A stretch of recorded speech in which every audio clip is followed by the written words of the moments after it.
النهاردة هنبدأ الشغل اللي بجد. أنا سامح نصر الله،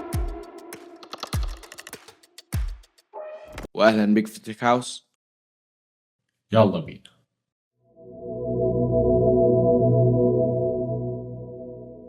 حلو الانترو، ها؟ حلو، ما تنكرش. أهلا وسهلا بيكم في فيديو جديد. أنا سامح نصر الله، وأهلا بيك في تيك هاوس. النهاردة هنبتدي نتكلم في البيزك جيتس. يعني إيه البيزك جيتس؟ يعني البوابات البسيطة البدائية الأساسية. تمام. ايه البوابات البدائيه والبسيطه دي؟ اللي هي زي اند ونوت واور. تمام. هنبتدي بابسط حاجه فيهم وهي بوابه النوت. تمام. الموضوع بسيط والموضوع سهل جدا جدا جدا، بس قبل ما نبدا عايز اقول لك حاجه. احنا دلوقتي عندنا 4 طرق نكتب بيهم الكود. ايه ده؟ الموضوع فيه كود؟ الموضوع فيه كود، وهنكتبه بلغه اسمها دوت اتش دي ال، وده تبسيط للغه الاساسيه اللي هي الفي اتش دي ال، عشان هي لغه معقده وبيستخدموها في الحقيقه. انما احنا فيرتشوال، يعني محاكاه، يعني مش حقيقي. ماشي. بس فاللي احنا هنستخدمه واللي احنا هنكتبه هو كود مبسط عن الكود الحقيقي علشان ما يكونش معقد بقدر الكود الحقيقي. عندك 4 طرق تكتب بيهم الكود ده. في طريقة اسمها البيلت ان، وهي دي الطريقة الأبسط فيهم، هي دي أسهل واحدة فيهم. عندك طريقتين متشعبين من نفس الأم يعتبر، فاسمهم الاتنين يوزنج جيتس. يعني إيه يوزنج جيتس؟ يعني أولا أنا بستخدم اسم البوابة نفسها، بعمل البوابة بعينها. ثانيا الجزء الثاني منها، الطريقة الثانية منها، إن أنا بعمل نفس البوابة بس عن طريق بوابات تانيين، بوابات أبسط منها. تمام. رابع طريقة وهي دي المهمة اللي احنا بنستخدمها كتير، ان انت هتعمل البوابة دي باستخدام بوابة الناند، وهو ده هدفنا. تمام. احنا بنرغي كتير ليه؟ ما يلا بينا. دخلنا جوه الجهاز، تعالوا بقى نشوف احنا هنعمل ايه. احنا قلنا ان احنا هنشتغل بوابة نوت. تمام. حلو جدا. تعالوا نعمل الفولدر الاول وهنسميه نوت جيت. طب هل لازم اسميه كده؟ لا مش لازم، ممكن تسميه اي اسم انت عايزه، ده انت مش مطالب بيها كخطوه اجباريه. تعال نخش بقى نجيب الفايلات بتاعتنا الثابته. احنا قلنا بوابه نوت، فانا هروح على النوت، هاخد التست والسي ام بي. ايه ده؟ طب انا هسيب دي ليه؟ لا تعال بص، دي مش هتلاقي فيها حاجه. ازاي مش هتلاقي فيها حاجه؟ في كلام. لا بص، كل اللي بتبدا بكده ده بيبقى اسمه كومنت، يعني كلام فاضي ملوش لازمه. بيقول لك ان الفايل ده هو جزء من برنامج نانتو تتريس والحاجات دي. كله ده كلام فارغ ملوش لازمه. هنا بيبدا البرنامج، هو مدخلك الانبوتس والاوتبوتس دي هنفهمها دلوقتي. البارتس هو سايبها لك، يعني هو سايب الكود الاساسي اللي هيشغل. يعني انت لو حطيت ده كده على البرنامج بتاعنا هيقول لك انه عنده ايرور، الكود مش مكتوب. تعالى ناخد السي ام بي والتست، ناخدهم كوبي ونروح على الفولدر اللي احنا عملناه. هعمل فولدر تاني جديد، لان انا قلت ان انا عندي 4 طرق. هاخد اول طريقه اللي هي اسمها بيلت ان، فهكتب بيلت ان وهدخل جوه احط الفايلات بتاعتي، واروح عامل انا الفايل اللي اسمه htdl، هسميه not.htdl.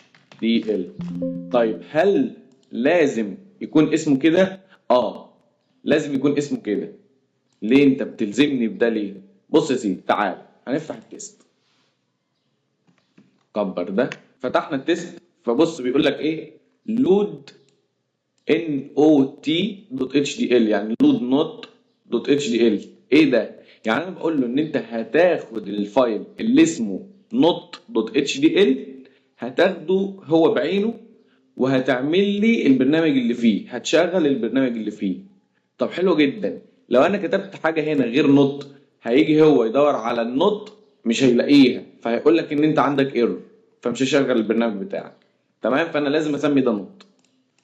حلو جدا. تعالى نفتح الفايل ونشوف هنكتب فيه ايه. بص يا سيدي، انا فتحت الفايل بتاع النوت، هروح كاتب كلمه شيب واكتب نوت وبعدين اروح فاتح القوسين وتعالى نشرح ايه تشيب دي، يعني ايه.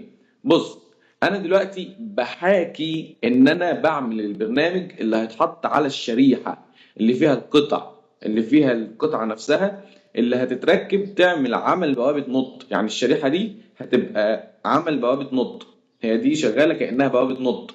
بتشتغل ازاي؟ بالبرنامج اللي انا عملته، اللغة الاساسية اللي هي VHL. احنا هنشتغل باللغة اسمها .HDL، اخف منها شوية.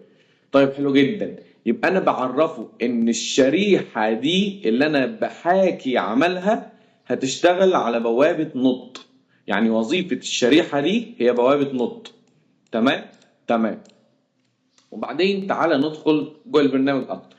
استنى بس في الاول، انا عايز اشرح لك حاجة. تعالى هنا، بص يا سيدي، دول كده سيبك منهم دلوقتي، هشرحهم لك. السطرين دول كده هشرحهم لك بس بعد شوية. تمام حلو جدا.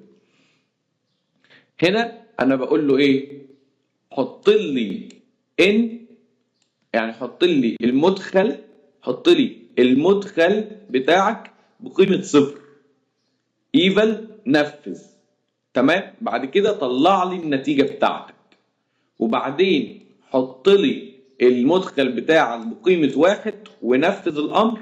وبعدين طلع لي المخرج بتاعك. المدخلات هتاخدهم باسم ان، والمخرجات هتطلعهم لي في اسم او في قيمة اوت. يعني ايه الكلام ده؟ بص يا سيدي، تعالى انت لو فتحت السي ام بي ده هتلاقي فيه ان هو التروث تيبل. يعني ايه التروث تيبل؟ يعني جدول الحقيقه، يعني جدول الاحتمالات من الاخر. بيقول لك ان انت عندك احتمالين بس في البوابه دي، احتمال ان هو يكون بصفر او احتمال يكون بواحد.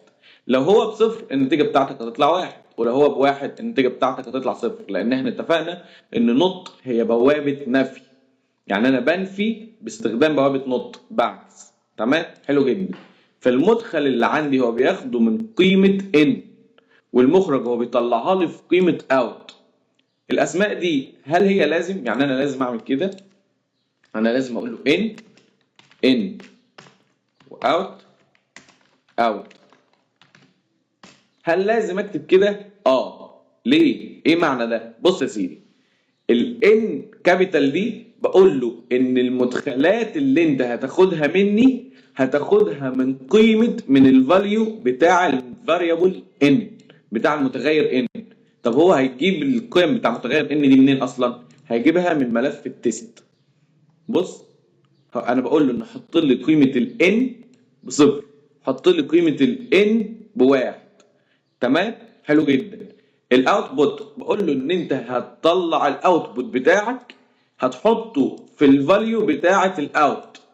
يعني هتاخد الفاليو اللي طلع لك من العمليه الاوتبوت، وتروح تحطه في فاريبل انا عامله لك اسمه اوت.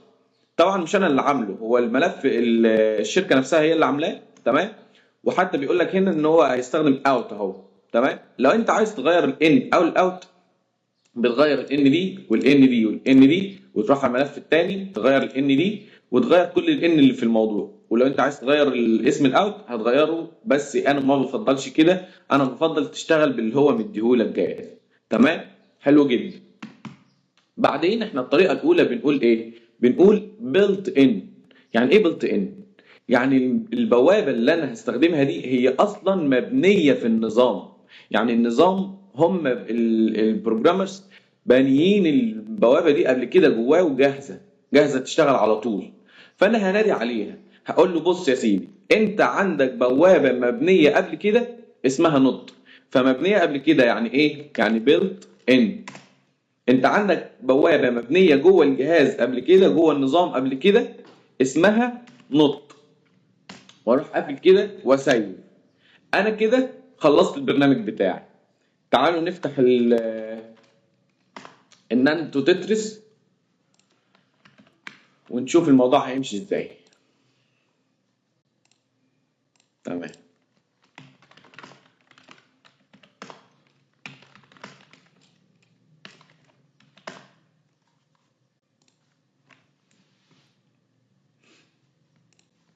بص يا سيدي،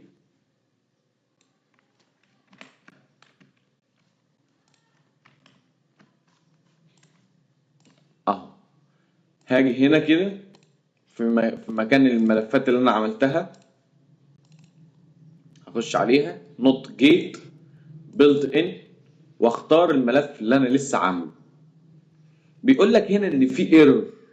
ايه الايرور يا سيدي؟ بص يا عم، ان انت عندك في الملف ده في السي، في اليوزرز، في سامح، في وان درايف، في ديسكتوب، في توتوريال، في نوت جيت، في بيلت ان، في ملف في نوت دوت اتش دي ال، اعطيك العنوان والاوضه اللي قاعد فيها كمان في لاين 6 كي وورد اكسبكتد. يبقى انا عندي ايرور في لاين 6. ايه الايرور؟ تعالى، انا مش كاتب بيلت ان. بص انت لو تركز هنا، دي مش بيلت ان، المفروض ان هي بيلت ان. تمام كده صح. هسيب، لان لو ما سيبتش كاني ما عملتش حاجه، واروح اندم على الملف تاني، هقول له حقك عليا يا باشا، انا عرفت غلطي فين. وبعدين اروح جايب السكريبت. ايه السكريبت ده؟ اللي هو ملف التست، اللي هو هياخد منه احتمالات الانبوتس ويطلع الاوتبوت. طب هيطلعه فين ولا هيعمل به ايه؟ بص يا سيدي، تعالى هنفتح الفولدر بتاعنا ونفتح التست. بص يا عم، انا بقول له اول ما تحط ملف التست ده، بص هتمشي ازاي. في الاول هتحمل برنامج او هتحمل الملف اللي اسمه نوت دوت اتش دي ال. يعني هتاخد الملف اللي هو نوت دوت اتش دي ال اللي انا رفعته لك هنا، هتاخده عندك، هتعمل فيه ايه؟ بص، هتطلع لي، هتشغل البرنامج وتطلع لي المخرج منه في ملف جديد اسمه نوت دوت اوت.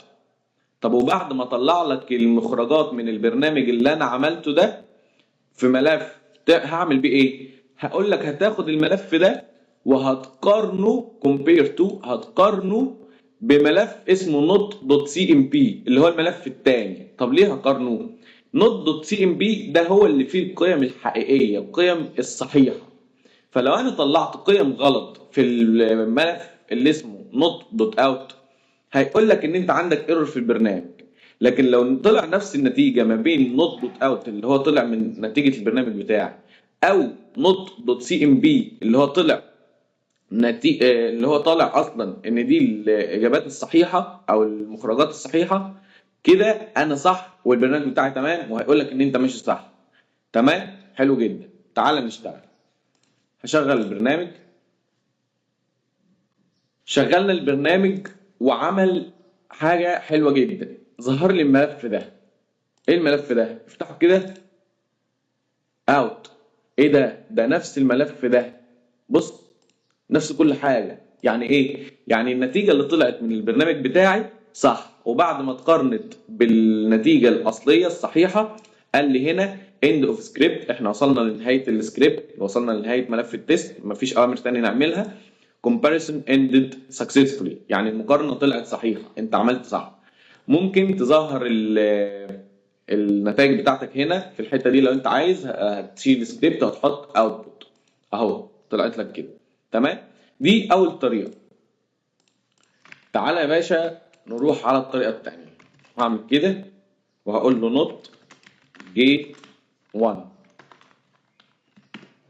وهدخل جوه وهحط الفايلات بتاعتي الأساسية، وهروح عامل كده واقول له نوت دوت اتش دي ال، وعرفنا ان التسمية لازم تكون كده. تمام، فهنكبر ده. هنعمل ايه في دي؟ تعال نشوف. هقول له تشيب، يعني الشريحة اللي عندك اللي انا بشتغل عليها دلوقتي هتكون شايلة بوابة النوت، هي اللي بتشتغل بيها. وهروح عامل كده واكتب له ان انا عندي هتاخد المدخلات اللي عندك من قيمة الان، وهطلع لي المخرجات بتاعتي في قيمة الاوت. هكتب ايه هنا بقى؟ بص يا سيدي، انا بقول له ان انا هشتغل من عند، انا مش عايز حاجة منك، وكل اللي انت بنيه خليهولك ولا الحاجة لحد. انا هشتغل بايدي، انا اللي هعمل البوابة بايدي. طب علشان تعمل البوابة بايدك انت محتاج ايه؟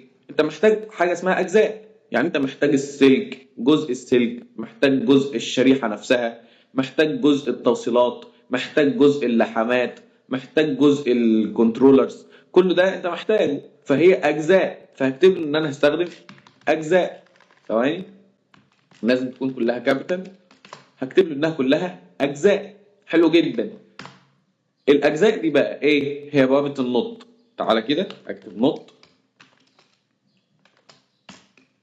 النط بتاخد ايه؟ بتاخد مدخل واحد اسمه ان، وبتطلع ايه؟ مخرج واحد اسمه اوت. بس انا كده خلصت. طب هل كده الكود صح؟ لا. ايه ده؟ ازاي يا عم يكون مش صح؟ ما فيش حاجه غلط اهو، احنا كاتبينه صح ومتاكدين ان احنا مش غلطانين في ولا حرف ولا حاجه. لا لا لا، بص بص بص الغلط فين.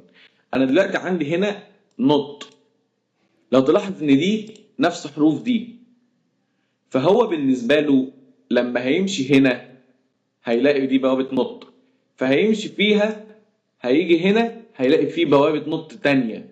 ايه ده؟ فهيعيد البرنامج من الاول، مش هيكمل الحته دي، هيعيد البرنامج من الاول لان احنا بناخده من فوق لتحت. فهيفضل ماشي في انفينيتي لوب، وهيعمل لك انه في ايرور. انا مش عارف اوصل للنتيجه، انا عمال الف في دايره مفرغه ومش عارف اوصل للنتيجه. طب ايه العمل؟ نعمل ايه؟ بص يا سيدي، العمل ان احنا هنغير اسم دي كده، بدل ما هي هتبقى نوت هتتغير، هتبقى اي حاجه مش دي. فممكن نسميها مثلا ماي نوت. ممكن انت تسميها اي اسم تاني، ممكن تسميها اكس نوت مثلا، ممكن تسميها بي نوت. الموضوع مش فارق يعني، ده اختيار. تمام؟ سيب. بس ثانية، احنا متفقين ان قواعد التسمية بتقول لك ان دي لازم تكون بنفس اسم دي. طيب اعملها ازاي؟ هتاخد دي كوبي عشان تحسبا لاي خطأ يعني، وهنحطه هنا. بس احنا كده مش غلط. ازاي مش غلط؟ انا فاكر ان انت قلت لي في ملف التست ان لو الملف ما اسموش not.hdl هتعمل لي ايرور. بص يا باشا، في الحالة دي هو بيعمل ايه؟ بيمشي على الحرف حرف. لو لقى ان في not.hdl موجودة وعارف، هو عارف ان هو لازم في الحالة دي يكون الاسم مختلف، فهيروح في الحالة دي الوحيدة لو لقى الاسم مختلف البارتس. لو لقى حاجة غير المنظر ده هيقول لك ان انت عندك ايرور. لكن لو ما لقاش حاجة غير المنظر ده هيقول لك ان انت صح وعملت حسابك للاخطاء اللي انا ممكن اقع فيها. فشكرا، هيشكرك. ماشي. بعدين هنروح فاتحين البرنامج بتاعنا عادي جدا، وزي ما اتفقنا هنحط له الملف اللي احنا عملناه نوت جيت 1، وهنحط السكريبت، وهنشغل البرنامج ونشوف النتائج بتاعتنا. ولو رحنا على الفايل هنلاقي في فايل جديد اتعمل اسمه اوتبوت، هندخل جواه هنلاقي نفس قيمة السي ام بي، يعني احنا ماشيين صح كده، عملنا البرنامج صح. تعال نروح للطريقة الثالثة. ايه الطريقة الثالثة دي بقى؟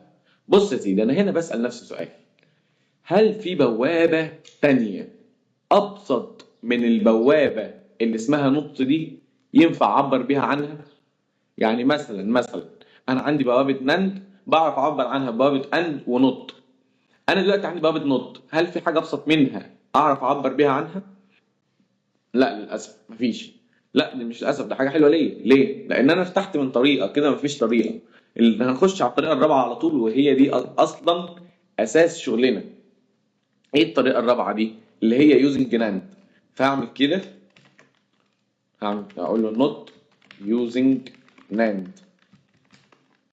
واتفقنا ان الاسماء دي مش اجباريه. الاسماء الاجباريه بتكون فين؟ بتكون هنا كده. ده هسميه not دوت hdl. فانا سامح انت غلطان، المفروض ماي نوت علشان ما احنا هنكتب بارتس. لا يا باشا، انا هكتب بارتس بس مش هحط بوابه نوت، انا هستخدم بوابه ناند، فهو مش هيعمل انفينيتي لوب. تمام؟ حلو جدا. تعالى ناخد الفايلات بتاعتنا الاساسيه، السي ام بي، الكومبار، والتست. تعال هنفتح ده اهو. هقول له ان انت عندك الشريحه هتشيل بوابه نوت، هي دي اللي هتشتغل بيها.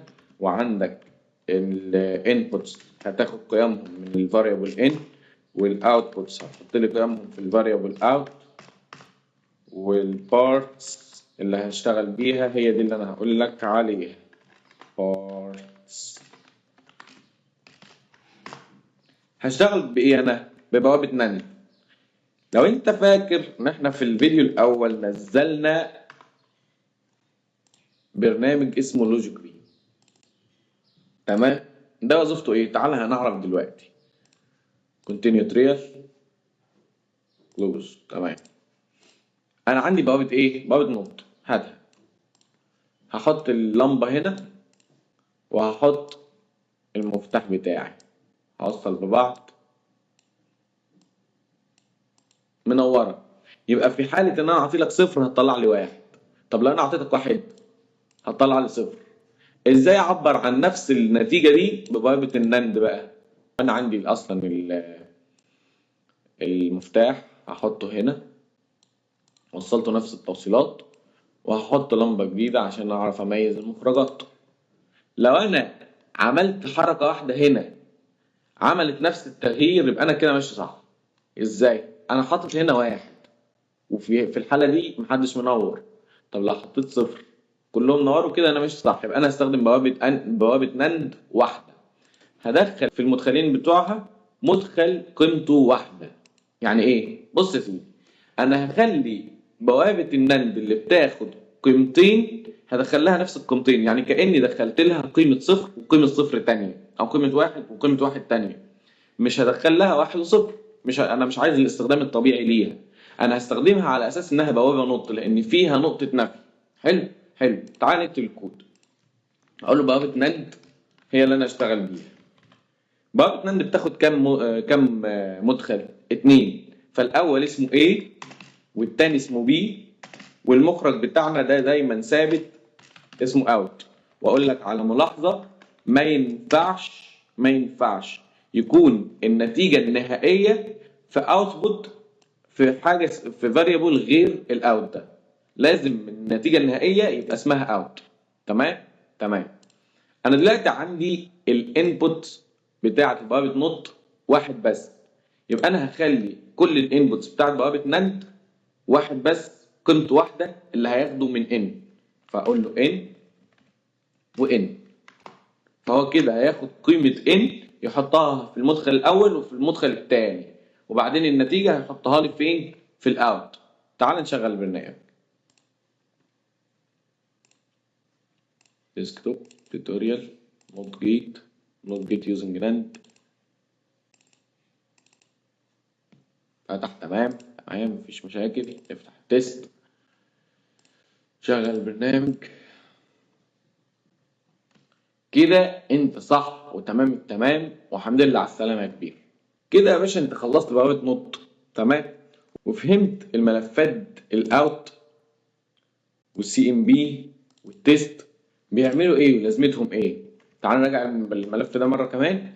انا باخد الملف اللي اسمه node.hdl وبيتغير في حالة واحدة لو انا هستخدم بوابة نوت في البارتس، وبطلع النتيجة بتاعتي في فايل جديد اسمه node.out، وبقارن النتيجة اللي طلعت دي بملف النتائج الأصلية وبحطه في ملف ايه؟ not.cmp. بقارن الاتنين ببعض. وبعدين المدخلات والمخرجات بتاعتك، المدخل اسمه in والمخرج اسمه out، وزي ما هو مكتوبين هنا لازم يكون مكتوبين في السي ام بي علشان انا بقارن الاتنين ببعض اصلا. فانا بقول له ان انت عندك المدخلات هتحطهم لي في ان، فلما يجي هنا ما يلاقيش ان يعرف ان في ايرور على طول، يقول لك ان في ايرور. تمام تمام. هنا والاوتبوتس، الاوتبوتس هتحطها فين؟ في الاوت اللي هي دي. تمام حلو جدا. هقول له الاحتمال الاول ان انت تحط لي قيمه المدخل ان بصفر وتنفذ الكود وبعدين تطلع النتيجه، وتحط لي قيمه المدخل ان بواحد وتنفذ الكود وتطلع النتيجه. تمام تمام جدا. تعالوا ناخد بوابه كمان سريعه، وممكن انا مش هتعمق فيها في الشرح بالشكل ده بس علشان نكون نغطي اكبر قدر علشان احنا الوقت ضيق معانا. هندخل على بوابة اند. تعال ندخل جوه وهسأل نفسي الأسئلة العادية. هل في بوابة بيلت ان في اند؟ فهعمل له كده، هقول له built in. هل ينفع استخدم بوابه اند نفسها؟ فهقول له كده and gate 1. هسأل نفس السؤال، هل في بوابات ابسط من اند ينفع اعبر بيها عن اند؟ هتقول لي لا. حلو جدا، لان احنا اصلا في الفيديو ده شغالين على حاجه اسمها بيزك جيتس، يعني البوابات الاساسيه، هي دي مفيش حاجه قبلها. تمام، حلو جدا. هل ينفع اعبر عن الاند ببوابه ناند؟ ينفع. فهقول له اند using ناند. تعال نشتغل. هروح على الملفات الاساسيه، توتوريال، هخش على ناند تو تتريس، بروجكتس 1، وهجيب بوابه اند، هحط التست والسي ام بي وهشيل الاتش دي ال، كوبي، وارجع احطهم هنا في الثلاث فايلات اللي عندي.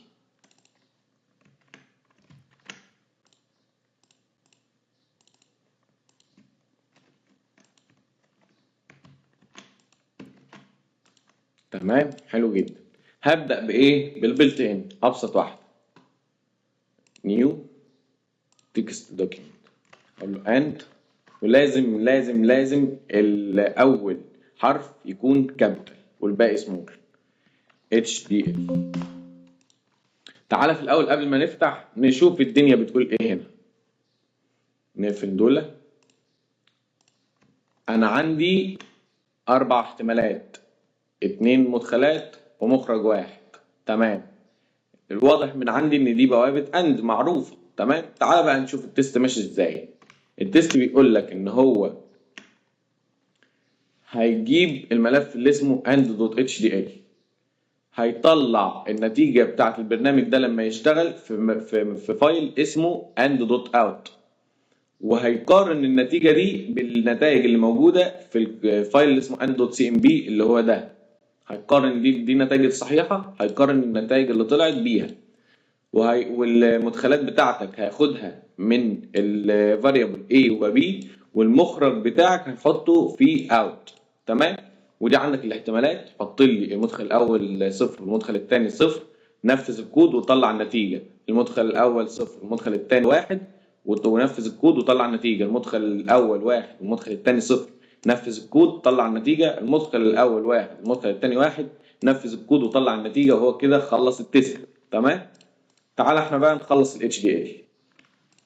هقول له ان انت عندك تشيب اللي هي الشريحه دي هتكون شايله بوابه اند، واروح فاتح القوسين بتوعي واروح قايل له ان انت عندك الانبوتس ايه هي؟ مش ان بقى، مش ان. ليه؟ لان انا ان ده يعني مدخل واحد، لكن انا عندي مدخلين A و B، فهكتب ايه؟ A و B. طب اذا انا حبيت اغيرهم انت حر. هتروح على سي ام بي، هتغير الاي والبي، وهنا هتغير الاي والبي في كل الاحتمالات دي، وهتغير الاي والبي هنا. ولو انت عايز تغير الاوت برضه هتغير الاوت هنا وهتغير الاوت هنا. وحوار كبير، وممكن برضه يطلع لك ايرور لان هو مش ثابت، مش شرط ان هو تشتغل في كله يعني. بعدين اوت، القيمه بتاعت المخرج بتاعك هتحطها لي في الاوت. وبعدين هقول له بيلت ان، انت عندك في النظام مبنيه بوابه اند جاهزه انا هستخدمها، ويلا بينا. لو انا شغلت الكود كده هيطلع لي ايرور. ليه؟ ما انا كاتبه صح، انت كاتبه صح، بس هو بالنسبه له بص ان HDL فايل لاين واحد unexpected end of the file. لاين واحد بيقول لك ان هو مش الفايل مش خلصان، الفايل فيه ناقص. ازاي؟ ما انا كاتبه صح يا باشا، انت نسيت تسيب، لازم كنترول اس. بص بقى، احنا ما عملناش اي حاجه، بس لما اجي اناديه تاني اشتغل. فانا لازم اسيب اند دوت تيست، واروح مشغل كده واجيب الاوتبوت، خلص المقارنه بتاعته وتمام التمام. لو رحت هنا هلاقي ملف جديد اسمه اوتبوت، هي دي النتيجه اللي طلعت من البرنامج بتاعي، ودي النتيجه الاساسيه، هتلاقيهم متطابقين بالظبط. فاحنا كده ماشيين صح جدا. تعال على الطريقه الثانيه، اند جيت 1. هنعمل فايل جديد وهسميه اند لا انت نسيت، المفروض ماي اند علشان انا هستخدم بوابه اند نفسها، فبرافو عليك انت شاطر. HDL هنفتح الملف وهكتب شيب ماي اند. ليه ده؟ ليه ما كتبتش اند؟ عشان انا كاتب الفايل اللي بره ماي اند، فلازم القاعده التسميه يكون الاسم اللي بره زي الاسم اللي جوه. طيب ليه ما سميتش اند اصلا يا باشا؟ انا هستخدم في البارتس البوابه نفسها، فلو استخدمت البوابه نفسها وانا كاتب اند بس هيعمل انفينيتي لوب ومش هنخلص، هيعمل ايرور في الكود.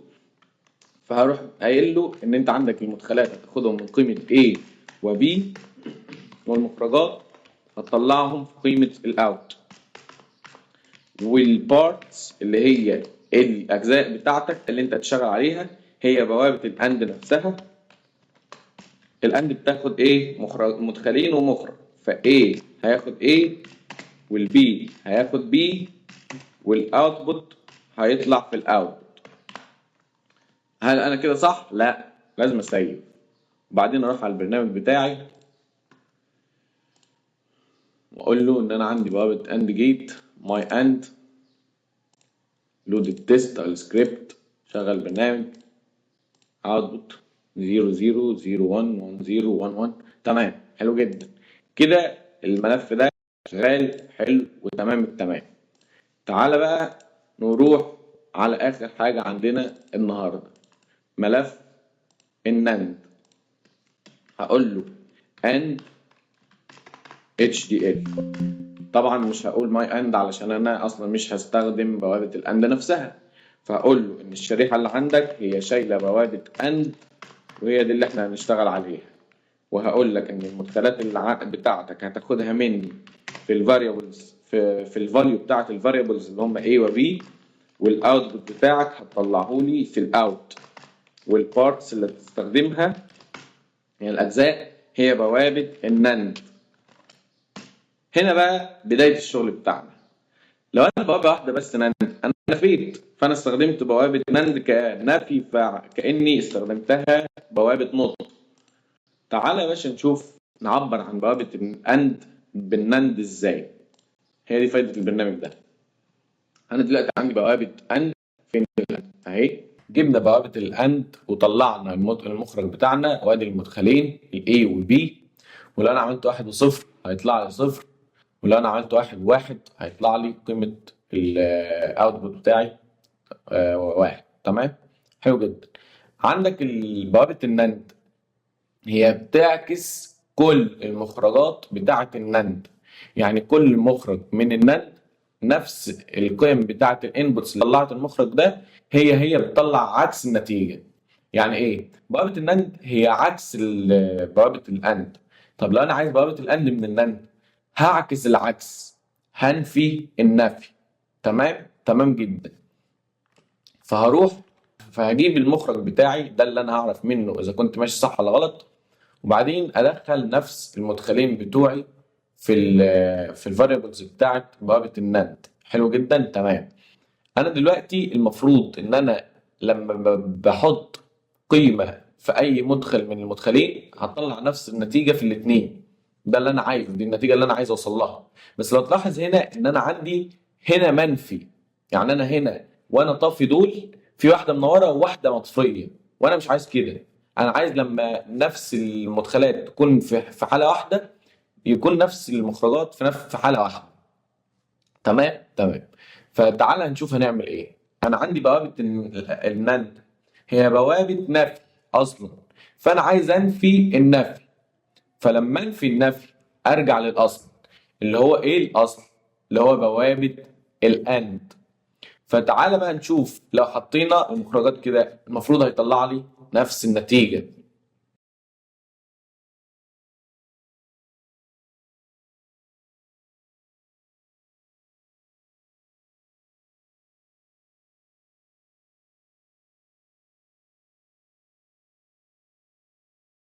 ولو عملت 1 صفر هيطلع نفس النتيجه، لو عملت 0 صفر هيطلع نفس النتيجه. كده انا مش صح، فانا فهمت ان انا عندي كام بوابه؟ 2 اللي هم اللي اشتغل بيهم. حلو جدا، تعال نكتبهم. انا عندي بوابتين A و B، دول المدخلات، وعندي الاوتبوت بتاعي. وبعدين في البوابه الثانيه بياخد نفس المدخلات وهياخد نفس المخرج اوت. دي طبعا مش القيم، دي الاسماء بس. طب ليه ما كتبتش الاوت فوق؟ لان انت المفروض ان انت بتكتب الاوت النهائي بس في اخر بوابه. انت مستني الناتج النهائي منين؟ مش من البوابه الاولى، انت مستنيه من البوابه الثانيه. فهو ده اللي انا هعمله، ان انا كتبت الناتج النهائي في البوابه الثانيه مش الاولى. فالبوابه الاولى دي ممكن اسميها اي حاجه، ممكن اسميها اكس 1، انا براحتي، اسمي زي ما تسمي.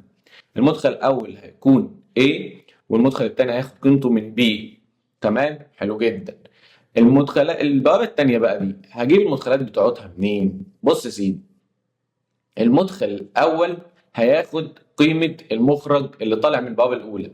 طب والمدخل الثاني هياخد نفس القيمه بتاعه المخرج البوابه الاولى، لان انا هنفي، فانا طلعت لي نتيجه واحده هنفيها كلها.